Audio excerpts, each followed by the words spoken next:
It's Thursday, September 25th. This is CTV at 6. Here's what's making news tonight. After years of debate, New Brunswick and First Nations chiefs sign a deal. One airline cuts a route to a sunny U.S. destination. Are others to follow? Well, much-needed rain and showers arrive tonight into Friday morning. After that, a sunny start to the weekend. Live from our Maritimes News Center, this is CTV News at 6. Here is Todd Battis. Good evening. Following years of strained relations, New Brunswick's First Nations and the provincial government appear to be forging a new path, agreeing on a new revenue-sharing agreement. CTV's Nick Moore has the details. The 6 chiefs of Wolastoqey Nation and the New Brunswick government have reached a revenue-sharing agreement, a promise made by Premier Susan Holt when first elected nearly a year ago. Our government committed on day one to rebuilding relationships with First Nations communities and people, and today is a step forward along that path. You came into office and you told us you wanted to get to work right away on helping our communities. You're a lady of your word, so Chiwaliwan. A similar announcement with 8 Mi'kmaq First Nation chiefs was made later in the afternoon. As part of the agreement, communities with tax revenue below $10 million will see 95% returned. 70% of tax revenue will be returned to Wolastoqey communities with tax revenue of $10 million or higher but below $16 million, and Mi'kmaq communities below $18 million. There will be a 50-50 split between the provincial government and Wolastoqey communities receiving tax revenue above $16 million and Mi'kmaq communities with tax revenue above $18 million. When First Nations do well and prosper, all of New Brunswick does well and prospers. The previous Progressive Conservative government under Blaine Higgs canceled revenue-sharing agreements, calling them unfair. First Nation chiefs had a message today for the previous government. Things are always better when you have trust and respect, and as the Premier noted, listening to both sides and making those hard decisions. Interim PC leader Glenn Savoy said in a statement late today it was the official opposition's hope that people of all First Nations in New Brunswick will benefit equally. Nick Moore, CTV News, Fredericton. Parts of the Halifax area have been under mandatory water conservation restrictions for a little more than 2 weeks now. There is rain in the forecast. Kayla Mitchell has details. We'll get those in a moment. But the question is, will it be enough to top up the water supply? CTV's Jonathan McGinnis looked into it. Eleanor Lewis's plants are full and her lawn is green. You need some water too? 3 full rain barrels hold the supply. Every summer we put these barrels out, take them away in the wintertime. With very little rain since early June, the extra water has been coming in handy. We've had them like 4 or 5 years now, had them out every year. The Lewises are on a well and consider themselves lucky to have enough for their needs. It's holding about 12 feet on a dug well this year. Others aren't as fortunate. Dry wells are common across the province. A dwindling supply at Lake Major prompted mandatory conservation measures in the Dartmouth area. There's much needed rain in the forecast, but it's not anticipated that we will be lifting any restrictions until we get a significant amount of rain over a prolonged period of time. Lake Major provides water to 120,000 customers. If sufficient rain doesn't come soon, Phase 2 of the utilities conservation measures could come into play. We haven't reached that point yet, but the team's monitoring daily, and if we need to go there, we're working out what exactly that'll look like. For now, the drought-stricken province will take whatever rain is coming, hopefully enough to top up some wells and the Lewis's barrels. And Todd, Halifax Water's mandatory conservation restrictions have been in place since September 10th. Brittany Smith tells me so far they have been taking an educational approach when dealing with people who have been caught violating those restrictions. She tells me no fines have been issued yet. Todd. All right, John in Halifax this evening. Thank you. There's a live look at Hawk Beach, Cape Sable Islands. Currently 18 degrees. You'll be one of the first spots in Nova Scotia to see the rain system come through. Parts of New Brunswick already seeing some precipitation. Let's bring in Kayla Mitchell, and well, people will be excited to see that come. Yeah, and the wet weather is approaching from the southwest. So as we take a look at things on radar and satellite right now, where the greens are showing up, that's on radar indicating maybe some lighter showers, the start of some lighter rain, and that's already moving into western areas of New Brunswick. And there's a chance of showers basically through the first part of this evening in the southwest of Nova Scotia, locations like the Digby Neck, Yarmouth, and Cape Sable Island. As we take a wider view of this weather system, there is more rain to come. You can see sort of the heart of it, just making its way up through the northeastern United States. That's going to continue to move into the region as we head towards and after midnight, with some of this wet weather holding on into Friday morning. As far as overall rainfall amounts go out of this weather system, looks like a pretty widespread 10 to 20 millimeters for many parts of the Maritimes. The potential of seeing some pockets or some areas as high as 20 to 50 millimeters of rain. Those would be more localized, higher rainfall totals, not widespread. Some areas that might have a chance of seeing some of those higher rainfall totals includes parts of central New Brunswick and down around near the Bay of Fundy coastline in that province. I want to bring you a quick update on what's happening as far as the tropical Atlantic goes as well. Tropical storm Umberto is expected to continue to increase strength over the upcoming days, eventually becoming a Category 3 hurricane as it moves towards the northwest. However, in the long-range forecast, there's yet to be any sort of imminent risk to the Maritimes from that weather system. That being said, because of its position, because of its strengthening, and certainly one that needs to continue to be monitored. Gabrielle has become a post-tropical storm system, though we know very much here in the Maritimes that is a change in the structure of the storm, not necessarily the overall strength of it, and the maximum sustained winds are near 110 kilometers per hour as it approaches the western Azores. Todd. All right, we'll see you a little later for the full forecast. Well, we've reported nightly on the impacts of this summer's drought, and now you can add New Brunswick's Mactaquac Dam to the list. It's not generating power right now. The water levels are too low. A problem for NB Power, which is also dealing with a shutdown at the Point Lepreau nuclear plant. CTV's Laura Brown has more. There's just a trickle of water spilling through the Mactaquac Dam today, and it's been like this for about a week. Right now, we're experiencing very, very low river flows. It's kind of unprecedented. The last few weeks, if it keeps trending the way it's trending, we'll probably be at the lowest flow recorded since 1968. Water levels on the head pond are already low, so just like keeping a battery charged, NB Power has shut down the dam's generators to preserve the head pond in case they need it. So should there be a major disturbance or loss of a large utility, that basically we could be able to come online and supply that power for the province. Power demands in September are generally low, but Point Lepreau is also shut down for planned maintenance until December. It sparks some questions about the grid's reliability, says David Kuhn. The grid we have was set up for the old-time system of power generation, not the new technologies, and so the grid has to be, in a sense, refurbished as well. He says it's time to turn our focus to wind, solar, and batteries, like Nova Scotia's offshore wind project. Back at the Mactaquac Dam, Carol says this shutdown is about reliability. It's cheap production of electricity, and also it ensures the reliability of the grid, and right now that's what we're doing, so we're just being proactively maintaining the head pond should they need us for any reliability issues at all. Laura Brown, CTV News, Mactaquac, New Brunswick. NB Power got some good news from the municipality of Tantramar. Councillors have decided not to oppose a controversial natural gas power plant.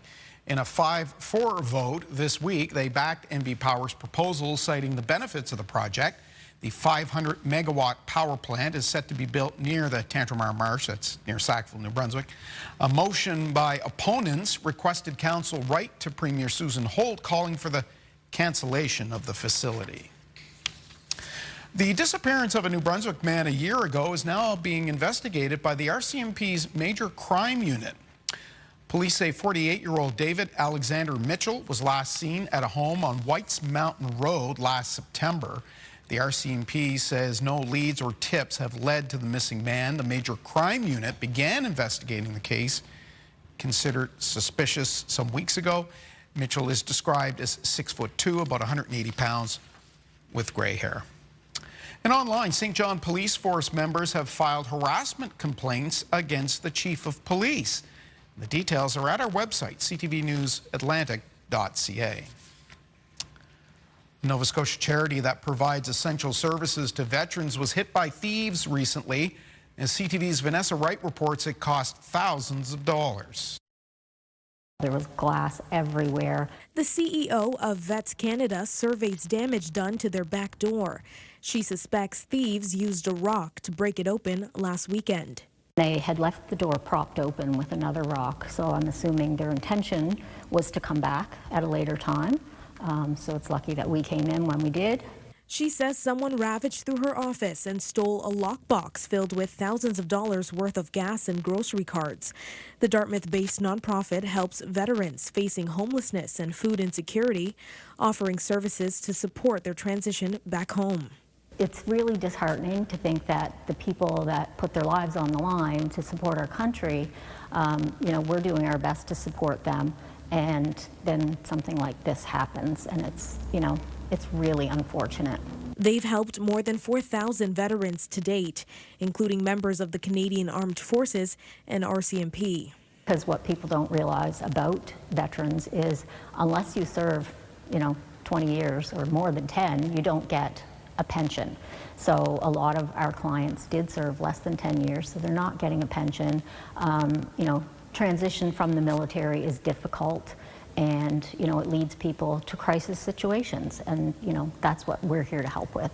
Halifax police say the investigation is still in its early stages. Any and all information will be considered, but yes, as I mentioned, to date there's not been any arrests. While this incident comes at a time when the CEO says demand for their services is at an all-time high. Not only are they asking for the public's help for information about the incident, now they need donations too. We don't receive a lot of government funding, so we do rely on donations, and we have a tight budget, and so losing thousands of dollars of grocery cards really has an impact. She sees the incident as a setback, but says their doors will stay open. Their commitment to helping veterans in crisis is something that can't be broken. Vanessa Wright, CTV News, Dartmouth. Get the Maritimes top stories, breaking news alerts, and watch live. Download the CTV News app. Fewer Canadians are traveling to the United States. We know that. Not surprising then that a major carrier has announced it's dropping a direct flight from our region to Florida. So, could other airlines be next? Our Josh Smith has the details. For the first time in 14 years, Air Transat will not have a winter flight between Moncton and Orlando. It was a very popular rotation that they added more service through the March break. Unfortunately, this year it's not on our schedule. In a statement to CTV, Air Transat says in part, "What we're seeing across the industry is a softer demand for Florida and other U.S. destinations. Travelers are increasingly opting for the Caribbean, Mexico, and Europe.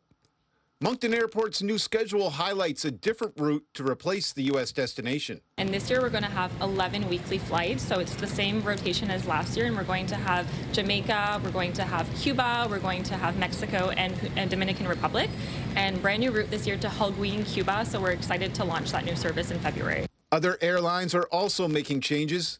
In an email to CTV News, said in part, WestJet consistently assesses and adjusts the network schedule and did reallocate some flying between Canada and the U.S. in response to shifting demand, along with introducing more domestic connectivity across Canada. Moncton travel agent Wendy Northrup says for cruise travelers, nothing has changed, and she expects many will continue to fly to the U.S. In order to sail in the Caribbean, typically you have to go to Florida, you have to go to Los Angeles, so you have to get to the U.S. to get on the cruise. Northrup says the absence of direct flights shouldn't discourage travelers. Recommend that people fly with a major airline that has lots of flights coming and going, as opposed to a charter. With our Atlantic Canadian weather, they have more chances if something goes wrong to get back home or to get where they're going. Regionally, Porter Airlines out of Halifax will start with direct flights to Florida in November. Moncton officials remain hopeful the Orlando route will return. We know it's a popular destination, and we hope to see it back in the future. While the schedule looks a little different this year, one thing won't change. Maritimers looking south to escape the cold. Todd? Thank you, Josh, at the Romeo LeBlanc Airport in Dieppe. Nova Scotia is taking steps to protect and acquire land for future highways and projects like commuter rail. The Houston government made the announcement today as part of its new Transportation Act, and we get more from CTV's Jesse Thomas. The Transportation Corridor Control Act will allow the province to identify land and prioritize it for future transportation development and to set rules for what can be built around it. Our belief and our goal, I think we've stated it many times, that our province is going to grow. I think that recognizing that growth and recognizing how important transportation is to that, we felt the need as a government to make this step. This legislation comes after Link Nova Scotia, a provincial crown corporation, released a regional transportation plan earlier this year. While the bill allows the province to identify routes, none have been announced yet. But the law requires public notification when land has been chosen. So everybody would be upfront to know what they're getting into here, and then we would work with them to that. We try to keep a pretty minimal permitting process. It's more of an awareness so that we can work with them to make sure that what the developer needs, what the city needs, what we need are all kind of in coordination. It's a collaborative approach to this. Once land is designated or falls within 30 meters of a corridor, a public permit is required for any construction or excavation within that zone. This legislation, however, doesn't deal with any land purchases. We already have legislation and legal abilities to do that. Opposition leader Claudia Chender expects the legislation will lead to conflicts with municipalities, but says transportation and congestion has become a major issue and needs immediate attention. You know, it would be one thing if we were actually building bus rapid transit, if we were actually moving forward on getting people in HRM and across the province meaningful transportation options. We're not. Part of Premier Houston's growth strategy is to double the province's population to 2 million by 2060. Jesse Thomas, CTV News, Halifax. Still to come, the wet weather coming into the region will wrap up through the day Friday. Kalen Mitchell has the details. He'll tell us what that system is doing right after this.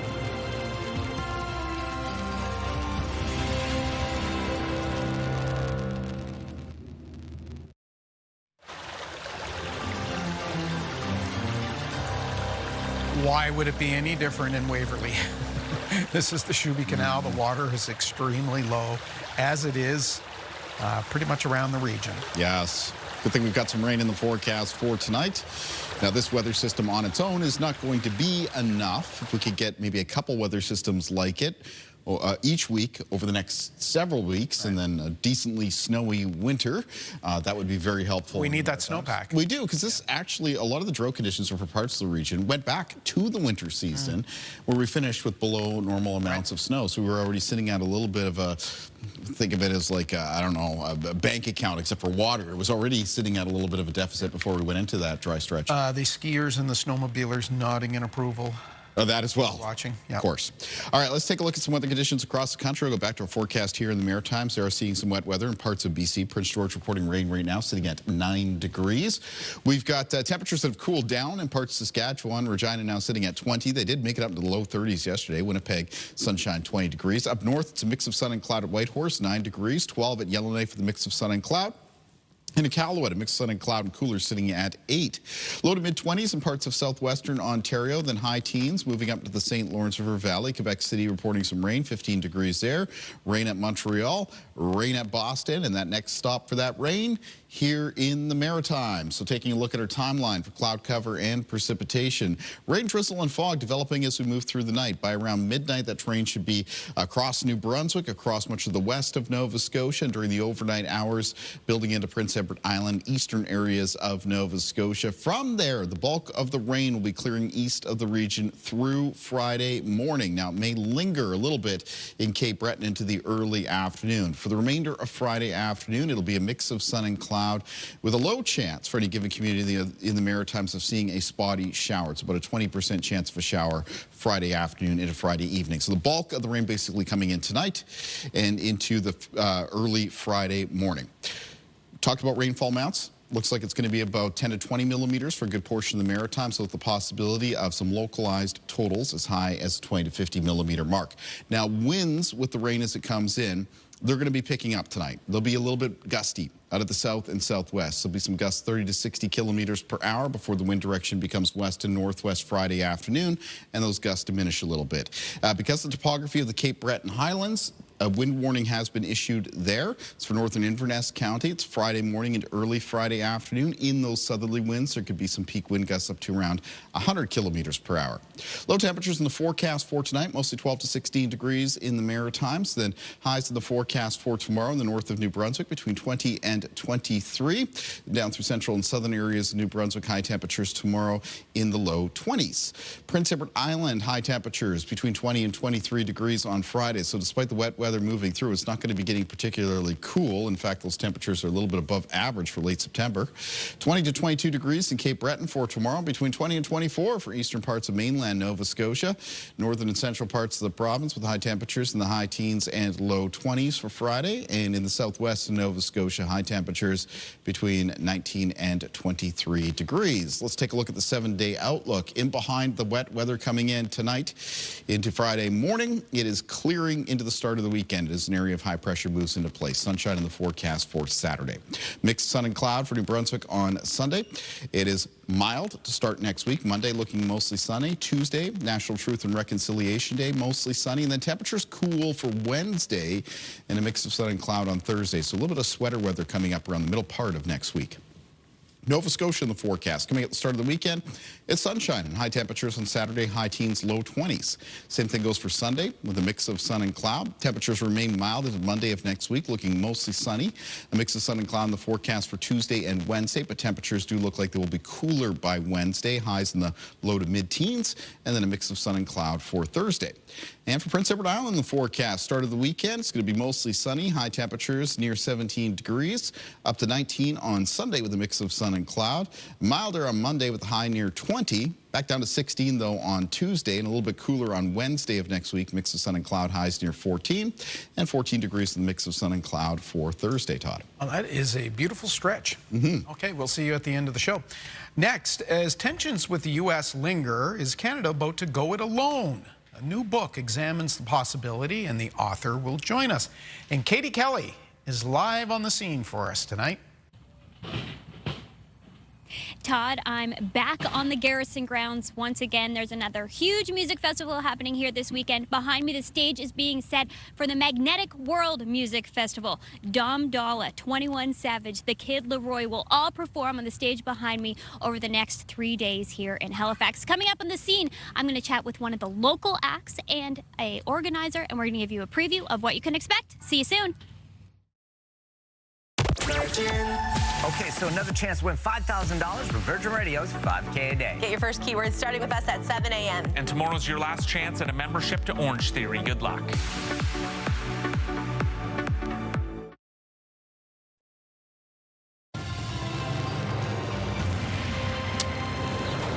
Welcome back on this Thursday evening. Well, whether it's the ongoing trade tensions or foreign affairs differences, Canada and the United States, well, we seem to be drifting apart, don't we? The Prime Minister is frank in saying the relationship is never going back to what it was. In his new book, Canada Alone, our next guest looks at that situation. Kim Richard-Nossel is a defense policy specialist, professor emeritus at Queen's University in Kingston, Ontario, and of course, author. Welcome. Great to be here. Good to have you. Canada Alone. It's a somewhat provocative title. Canada, we were joking about this, kind of like the teenager who's never not had a boyfriend or girlfriend. We went from being hand in hand with Mother England, and then that sort of made way to the United States. And do we know what it's like to be single? Well, exactly, and one of the difficulties of the present rupture, as the Prime Minister likes to call it, is that we're now going to face a situation where we would love to be connected to Europe and to the countries of the West and the Pacific, but if in fact the United States ends up withdrawing from Europe and the Asia-Pacific, the Indo-Pacific, then we're going to truly be all alone with the Americans. You said, I want to make sure I get this right, you said that the United States is becoming increasingly dysfunctional. So there are consequences for Canada. Absolutely, yes. And we're seeing those play themselves out in the context of our trade relationship with the United States. And, you know, the present government's efforts to try and diversify, to reduce our reliance on the United States is going to have a serious impact. Well, and we're seeing that today. Prime Minister Carney en route to the UK to meet with Keir Starmer and other leaders of other progressive nations, friendly nations. Can you ever replace the United States, though? No. It is just such an integral relationship that we have. Absolutely. And what we're going to see is that despite the efforts of the Canadian government to try and reduce our vulnerabilities on the United States, inertia is an important element to keep in mind here, that the impact of the ease with which we do our trade with the Americans, the fact that we've got an unchanging geography. We might want to try and diversify our defense relationships, but the fact is that we're still going to be expected to contribute and cooperate with the Americans to defend all of North America. Okay, I want to talk to you about defense because that's your area of expertise, of course, and we heard some suggestions earlier in the week that maybe Canada won't buy those F-35 aircraft from Boeing, and maybe we'll look at one of the other suitors that have come courting. The White House has suggested, well, you may want to rethink that position. What is at risk in terms of defense if we use that as an opportunity to separate ourselves further from America? I think that what we always need to keep in mind is the logic that created the North American Aerospace Defense Command in the first place back in the 1950s. And that is that if Canadians don't do it, if they don't cooperate, the Americans will do it for us.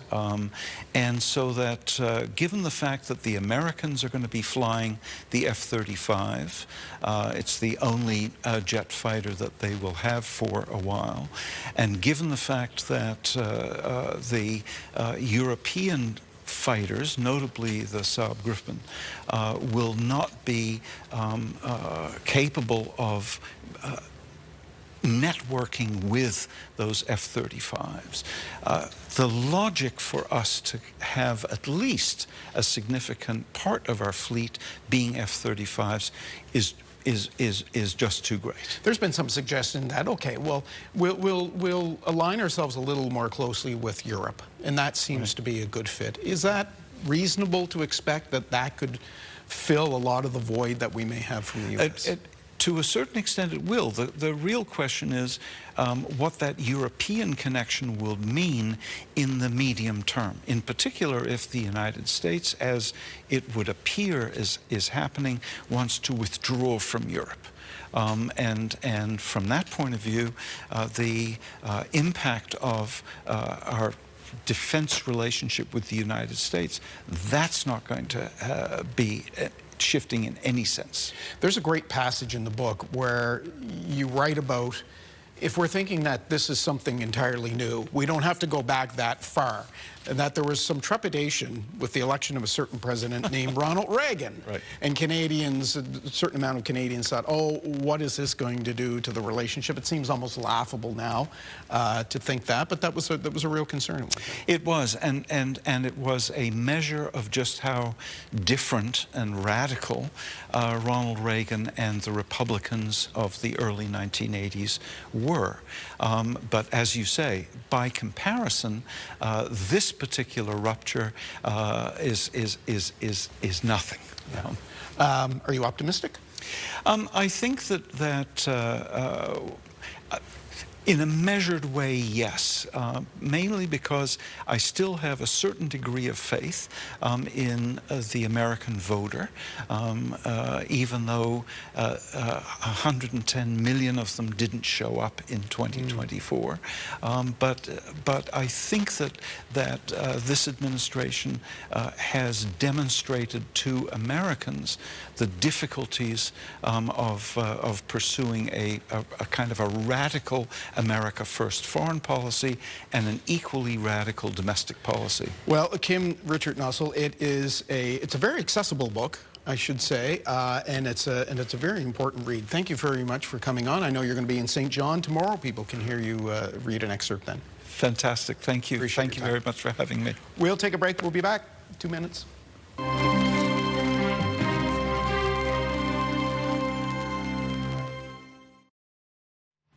The opinions expressed in this segment are solely those of the commentator. They do not purport to reflect the opinions or views of this station, CTV News, Bell Media, or its employees. Tonight in Murphy's Logic, Steve weighs in on the state of the federal civil service and how it could better serve Canadians. Donald Savoy says Canada needs more plumbers. He's not speaking about the skilled tradespeople who work on our pipes and heating systems, although we probably need more of those too. Donald Savoy, the distinguished thinker and professor at University of Moncton, is referring to the people who deliver frontline federal government services. The women and men who work in the passport offices, the people who process old age pensions and answer the phones at the CRA. Now, before asking how he can justify hiring even more people for a public service that has exploded in size by more than 100,000 in the last 10 years, Donald Savoy is also suggesting we need fewer poets, the policy wonks and advisors, many of whom work unseen in Ottawa. Savoy says we have too many poets and not enough plumbers. In his recent book, Speaking Truth to Canadians About Their Public Service, Donald Savoy exposes a ratio that is badly out of whack. About 3/4 of civil servants are engaged in deep thinking in Ottawa, while only 1/4 are doing the heavy lifting on the front lines, serving Canadians face to face. That's not the way it is in the United Kingdom or France or the United States. So as the Carney government moves to reduce the size and cost of government by 15%, it should look to better balance the number of poets and plumbers, with clear emphasis on providing direct service to taxpayers. Trouble is, the people likely to recommend who and what and where to cut in the upcoming budget are poets, which is why we need Mark Carney and his ministers to think and act more like plumbers. I'm Steve Murphy. And Steve will return. In health headlines, there are preliminary but promising findings on gene therapy slowing the progression of Huntington's disease. CTV's Amanda Debison has the details in tonight's edition of The Lifeline.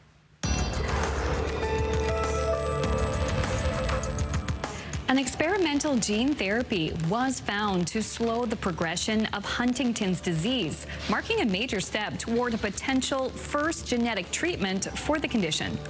According to drug maker Unicure, patients who received a high dose of its AMT-130 therapy for Huntington's disease saw disease progression slow by 75% after 36 months. The full study results have not yet been published in a peer-reviewed journal.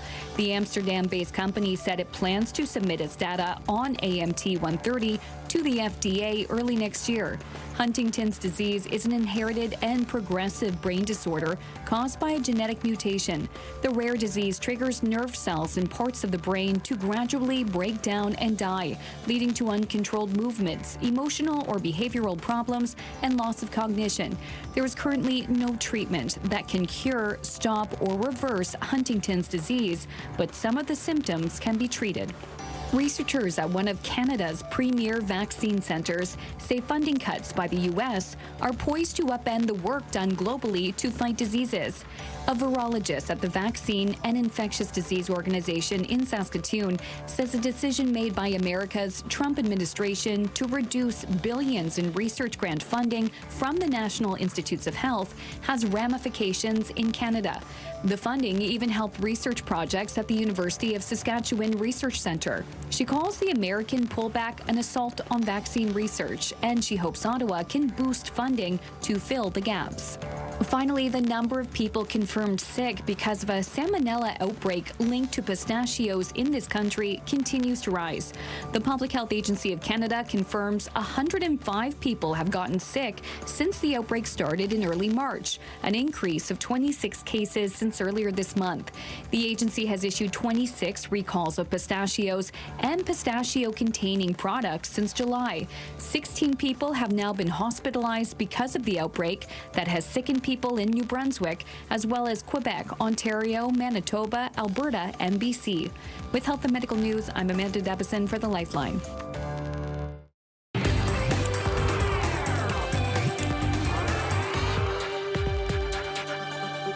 Time for the scene. Let's go back to Halifax's Garrison Grounds. Katie Kelly is there with a preview of the 3-day Magnetic World Festival. It's getting all set up. She has a guest. Take it away, Katie. Thank you, Todd. Yes, I'm here where it's all going to go down this weekend. I'm joined by Ben Edwards, who's been with the Magnetic Festival since the beginning. So great to see you. How you feeling today? Good. I'm feeling great. It's stressful, but we're getting through it. Yes.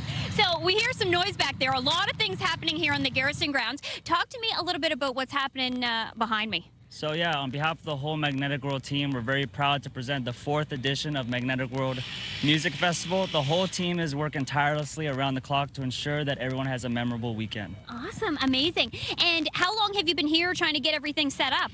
Well, we've been planning this for a couple of months. We've just gone to the grounds this week. As you can see, everyone's hard working, and we're just trying to get it done in time for Friday's show. Yeah, so it all kicks off tomorrow. I know that you're excited. I know you're tired, but I know that you're excited. This is a stacked lineup this year. I'm talking huge names are coming to Halifax. Tell me about the headliners and tell me about who else is going to be here over the weekend. Yeah, so this is the first year we're doing 3 days. We have Dom Dollar coming in tomorrow, who's headline stuff like Ultra Miami, a ton of shows all over the world. On Saturday, we have 21 Savage, and then on Sunday, we have the Kid Leroy. So we have a whole ton of great support acts as well. And we also have a lot of local openers that we've given the opportunity to perform on the stage with these global superstars. That is so cool. Have any of those big acts been here before? This will be the first time Dom Dolla's here, 21, and the Kid Leroy, so we're very excited to give them a warm Maritime welcome. That is so cool. Like, I just can't even believe that they're coming to Halifax. When you announced this, I was dying, and I know so many people thought it was amazing too. Now, if there are people out there who don't have tickets yet but want to come, you can still get involved, right? You can still get involved. It would cost a lot of money to go see these artists elsewhere with hotels and flights, so we're really trying to bring this to the East Coast so everyone has an opportunity to see these huge names and huge performers and have a great, great weekend. Yes, awesome. And for people who already are coming, is there anything that they need to know before they come? Just be respectful to everyone, enjoy your time, bring your friends, bring your family, and have all the fun in the world. Awesome. Yes, family friendly is another thing to note, which is awesome. Ben, thank you so much. You can take a breath, have a fabulous festival, and we'll talk soon, okay? Thank you so much. I'm so excited now to be joined by two of the acts that are going to be performing here for the 4th year in a row. Heads or Tails, how are you guys doing? Doing great. It's excited to be here again. Obviously in our hometown festival. Feels good. We're excited and ready to go. Awesome. So tell me a little bit about Heads or Tails. What do you guys do? So we're DJs, we're producers. We've been playing around the city here for a few years now. We met more through production, really, making music together, and that's what we're going to be playing on the stage here. So, wow. Yeah, we are excited for that. So 4 years you've been doing this festival. The festival is 4 years old. That means you got asked back every single year. That must feel good, or you must be doing something right up there. I hope so. I mean, it's a huge honor to be coming back. Like I said, it's only getting bigger, better every single year. So it's a great honor for us. We get to play new music for us, test out some new music, any type of remixes that we make, and it's really good. Yeah. So up on that stage, we were taking a look, and you said it looks even bigger this year? Yeah, big time. It's wild. It's good. It's good for Halifax. What is it like when you're up there in a space like this? I know you play in lots of packed clubs, but this is a little bit different. Big time. I think the pre-stage anxiety is like one of the best feelings, personally. So, yeah. I mean, I love it. Yeah. And it sounds good, too. It sounds really good. If they don't catch you at Magnetic Fest, where else are you guys usually? Are you playing around the city a little bit? Yeah, we're usually bouncing around. Like we were in LA last weekend. Coming up, we will also be at the Dome throughout this weekend as well. Some of the after parties. That is probably where you catch us most in Halifax, the Dome. We play there, fairly regularly. We're starting to play a lot more out of the city, which is great, and getting on tours and stuff like that. And just trying to push the boundaries as much as possible. Awesome. And you guys release music too, so people can find all of your stuff online. Yeah, at It's Heads or Tails on all socials, and we appreciate it. Awesome. Okay, the biggest thing we need to tell people right now is what time to be here on Saturday night. They are opening on Saturday here at the Magnetic World Music Festival. What time are you going to be on that stage? 5:45 on Saturday. Let's rock. Yes. 5 to 5:45. Yeah, 5 to 5:45. True. Awesome. So come early. Rock. Yes, you will. Come early to see Heads or Tails, but come all weekend. It starts tomorrow. There are 3 amazing headliners going to be on that huge stage behind us. This is for you. So come check it out. The Magnetic World Music Festival starting tomorrow. Back to Todd. Okay. Thank you, Katie. We will talk to you tomorrow. Here's what's on CTV tonight as we go to break.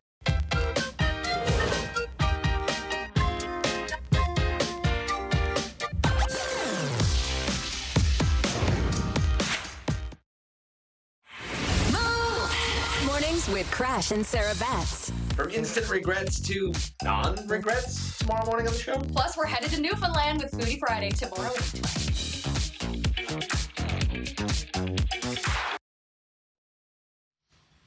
This was a down day for the Dow Jones in New York. It closed down 173 points. A down day as well for Starbucks, which announced it's cutting jobs and closing some stores across North America as it works through a $1 billion restructuring.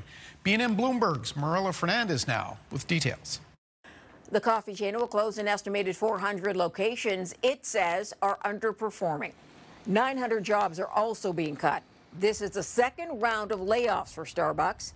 A new CEO is trying to turn things around for the coffee chain, which has reported slowing sales in the U.S. for the last 6 quarters.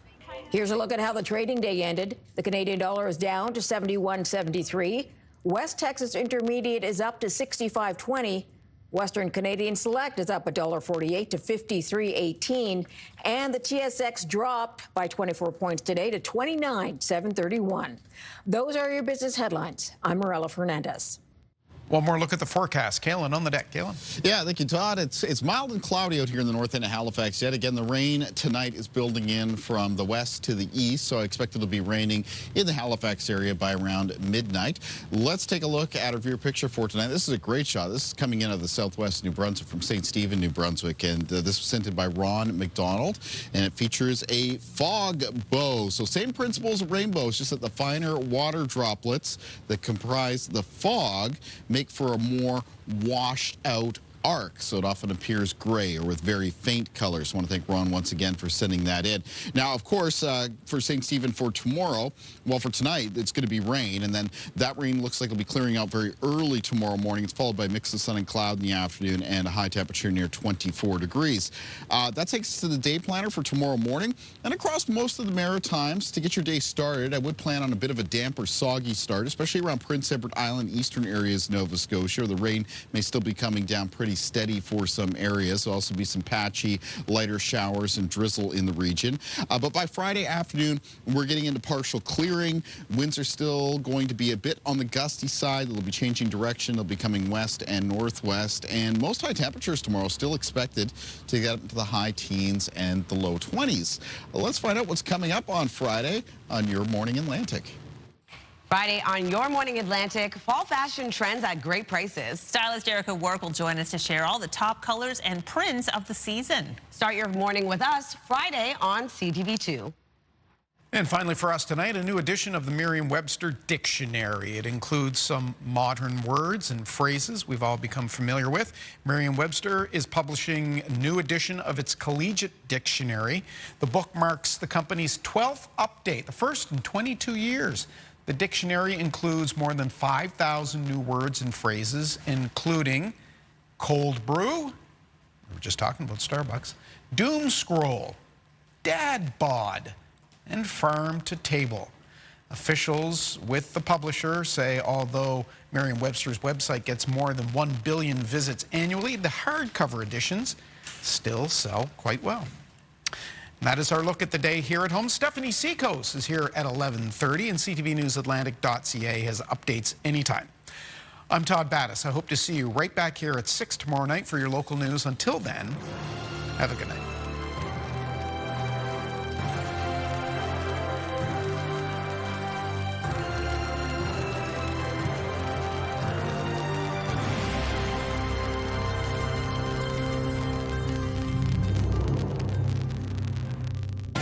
CTV News, the Maritimes' #1 newscast.